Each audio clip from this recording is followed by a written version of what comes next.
আসসালামু আলাইকুম। আজকে আমরা আরেকটি গুরুত্বপূর্ণ অঙ্ক সমাধান করব।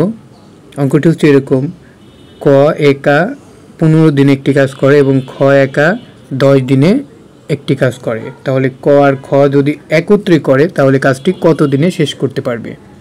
এই অঙ্কটি বিসিএস সহ বিভিন্ন চাকরির পরীক্ষায় বারবার এসেছে।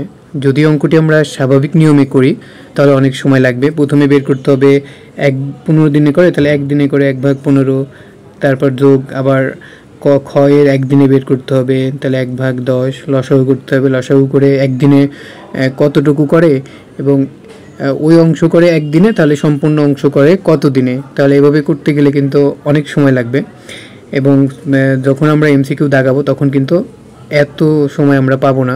তাই কিভাবে খুব সহজেই দেখামাত্র অঙ্কটি আমরা করতে পারবো চলুন দেখি।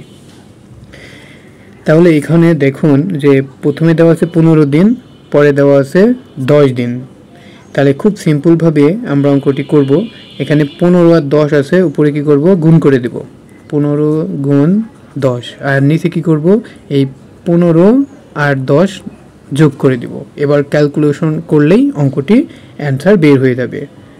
তাহলে 15 আর 10 গুণ করলে হয় হচ্ছে 150, আর 10 আর 15 যোগ করলে হয় হচ্ছে 25। এই 25 50 যদি 25 দিয়ে কাটি তাহলে উত্তর হয় হচ্ছে 6 25 হয় হচ্ছে 150। তাহলে উত্তর আমরা পেলাম হচ্ছে খ। তাহলে খুব সহজেই কিন্তু আমরা করে ফেললাম। তো আপনারা যদি ওই অঙ্কটি ঠিকভাবে বুঝতে পারেন তাহলে এখানে স্ক্রিনে যে অঙ্কটি দেখা যাচ্ছে এটির সমাধান কত হবে আপনারা কমেন্ট বক্সে লিখুন। ভিডিওটি পজ করে নিতে পারেন। ধন্যবাদ সবাইকে।